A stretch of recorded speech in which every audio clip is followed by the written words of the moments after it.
Internet पर काफी दिनों तक जॉब की तलाश करने के बाद फाइनली एक मेल आया ललित के पास। Congratulations, your CV has been shortlisted for a position in Bangalore. Meanwhile, kindly send us 2 passport size photographs and a scanned copy of your passport. सारी चीजें ललित ने फटाफट ईमेल कर भेज दी और 3 दिन बाद मेल पर उसे ज्वाइनिंग लेटर मिला। कंपनी ने पहले 15 दिनों के लिए गेस्ट हाउस अरेंज करके दिया था। फ्लाइट पकड़ के ललित सीधे बैंगलोर पहुंचा। गेस्ट हाउस उसकी एक्सपेक्टेशन से कहीं ज्यादा छोटा था। सिर्फ 3 कमरे और एक हॉल जिसे इन्होंने रिसेप्शन बना रखा था। इस गेस्ट हाउस की देखभाल करने वाले सिर्फ 2 लोग थे, एक यहां का रिसेप्शनिस्ट और दूसरा रूम सर्विस बॉय जो किचन का काम भी देखता था। यहां के 3 कमरों में से एक कमरे का इस्तेमाल ये दोनों करते थे और बाकी के 2 कमरे गेस्ट्स के लिए थे। ललित को गेस्ट हाउस के कमरे में घुसते के साथ ही घुटन होने लगी, क्योंकि पलंग, अलमीरा, टीवी की टेबल, ड्रेसिंग टेबल और चेयर की वजह से उस कमरे में पांव रखने तक की जगह नहीं थी। ललित बिस्तर पर लेटा टीवी देख रहा था कि उसकी नजर ड्रेसिंग टेबल के आईने में पड़ी। आईने में उसने देखा कि कोई ठीक उसके सर के पीछे वाली खिड़की से उसे देख रहा है।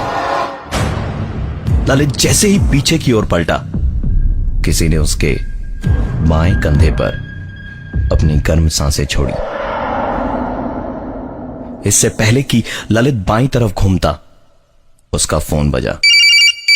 फोन ललित की गर्लफ्रेंड का था, जिसने रिक्वेस्ट करी कि ललित अपनी कुछ सेल्फीज क्लिक करके उसे भेजे। सारी बातों को भुलाकर ललित ने अपनी कुछ सेल्फीज खींची और अपनी गर्लफ्रेंड को भेज दी। उसकी गर्लफ्रेंड का रिप्लाई आया कि पिक्स तो अच्छी हैं, पर इसका मतलब कि आज रात को हम बातें नहीं कर पाएंगे। ललित उसकी बातों का मतलब नहीं समझ पाया और पूछा क्यों? तो गर्लफ्रेंड ने कहा, जाहिर सी बात है, जब रूम तुम शेयर कर रहे हो किसी के साथ तो उसके सामने तो तुम बात नहीं करोगे ना। ललित ने पूछा, कहां?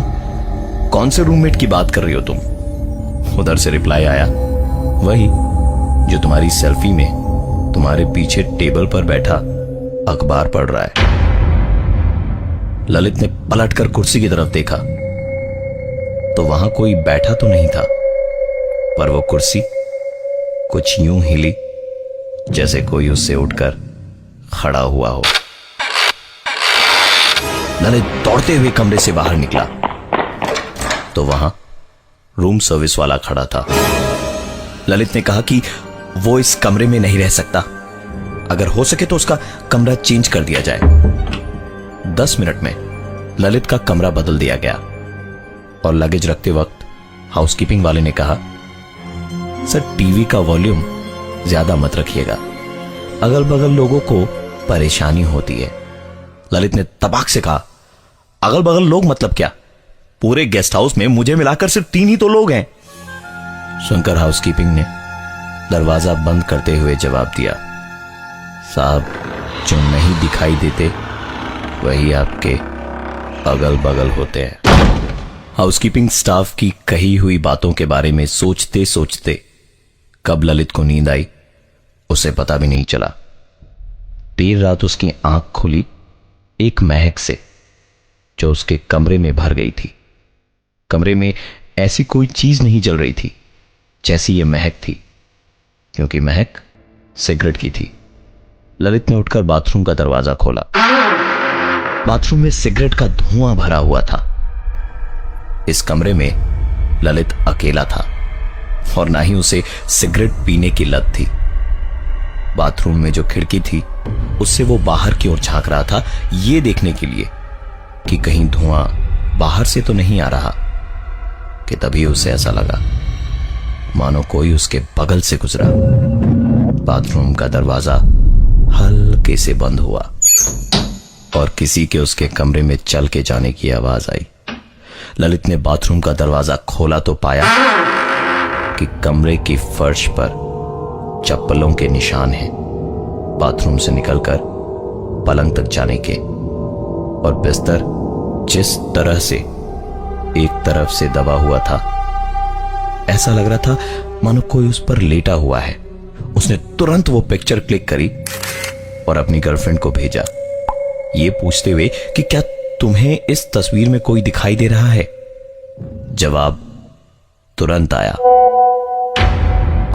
थोड़ी ही देर में गर्लफ्रेंड का मैसेज आया, हाँ ये बिस्तर पर तुम्हारा ही तो वो रूममेट लेटा हुआ है जो मुझे तुम्हारी पिछली सेल्फी में दिखाई दिया था। मैसेज पढ़कर रिसेप्शन की तरफ जाने के लिए ललित ने जैसे ही कमरे का दरवाजा खोला, वहां हाउसकीपिंग स्टाफ खड़ा था। ललित ने उससे कहा कि मैं इस कमरे में भी नहीं सो सकता, अगर आपको प्रॉब्लम ना हो तो क्या मैं आप लोगों के साथ सो जाऊं। हाउसकीपिंग स्टाफ ने कहा, हमें इसमें कोई ऐतराज नहीं, आप चलिए हमारे रूम में आराम से सो जाइए। कमरे में जाकर ललित ने ढेर सारी सेल्फीज खींची और अपनी गर्लफ्रेंड को भेजी कि कहीं यहां भी तो कोई नहीं जिसे वो नहीं देख पा रहा पर उसकी गर्लफ्रेंड को वो दिखाई दे रहा है। गर्लफ्रेंड का कोई जवाब नहीं आया, शायद उसे नींद आ गई थी। ललित के दिमाग में दोनों कमरों में हुई सारी चीजें घूम रही थी और जब उससे रहा नहीं गया तो उसने रूम सर्विस से पूछा कि क्या पहले भी लोगों के साथ यहां ऐसा कुछ हुआ है या वो पहला है, और ये सारी चीजें होने की क्या कोई वजह है। रूम सर्विस बॉय ने बताया कि ये गेस्ट हाउस कंपनी को 5 साल पहले काफी सस्ते दामों में मिला था, क्योंकि इससे पहले जब यह सिर्फ एक मोटेल था तब राजीव नाम का एक लड़का नौकरी ढूंढने बैंगलोर आया था। उसने नौकरी ना मिलने पर इसी गेस्ट हाउस में सुसाइड कर लिया था। तब से लेकर आज तक इस गेस्ट हाउस में कई लोगों को उसकी मौजूदगी का एहसास हुआ है। ललित ने तुरंत अपना मोबाइल दिखाकर उससे पूछा कि क्या इन तस्वीरों में तुम्हें कोई दिखाई दे रहा है। रूम सर्विस स्टाफ को तस्वीरों में सिर्फ वो और ललित ही दिखाई दे रहा था। हल्की रोशनी में ललित ने देखा कि किसी ने कमरे में प्रवेश किया और वो सोने चला गया। शायद ये इस होटल का रिसेप्शनिस्ट हो। पर थोड़ी ही देर में दरवाजे पर एक दस्तक हुई। रूम सर्विस वाले ने दरवाजा खोला तो एक आदमी अंदर सोने आया। ललित ने हाउसकीपिंग से पूछा कि ये कौन है, तो उसने कहा यहां का रिसेप्शनिस्ट। अगर ये रिसेप्शनिस्ट है तो इतनी देर जो यहां था वो कौन था। रूम सर्विस वाले ने ललित से उसका हुलिया पूछा तो उसने बताया घुंघराले बाल और करीबन 5 फीट 7 इंच की हाइट। सुनकर उस स्टाफ का मुंह खुला का खुला रह गया। ये राजीव का हुलिया था। ये जानने के बाद ललित बिस्तर पर और सो नहीं पाया। वो उठकर टेबल पर बैठ गया। टेबल पर बैठने के थोड़ी ही देर बाद एक और आदमी वहां आकर उसके सामने बैठा और कहने लगा, congratulations, your resume has been selected. कल पहला दिन है जॉब का, ऑल द बेस्ट। ललित का सपना टूटा तो देखा कि कल रात वो चेयर पर ही सो गया था और होटल के दोनों स्टाफ भी इस कमरे में नहीं थे। निकलकर रिसेप्शन में गया तो होटल के स्टाफ वहां भी नहीं थे। ललित इस गेस्ट हाउस से चेकआउट करना चाहता था, पर उसका सामान जिस कमरे में रखा था वहां जाने की उसकी हिम्मत नहीं थी।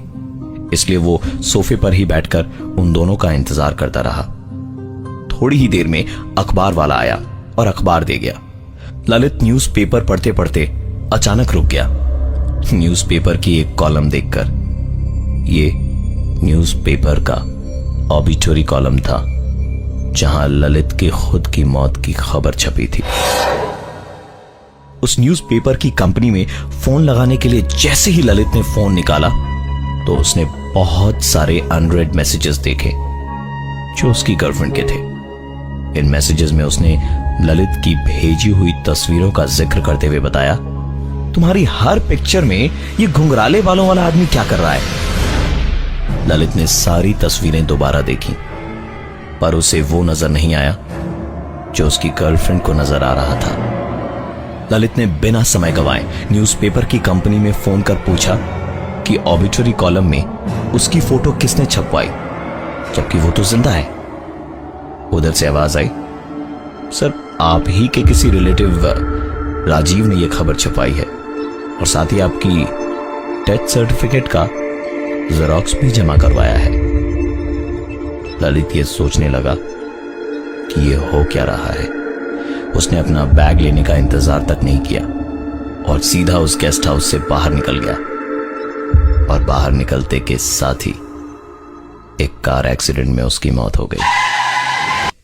Bye the way, congratulations, your resume has been selected. इस गेस्ट हाउस में हमें आपकी सेवा करने का एक मौका तो दीजिए।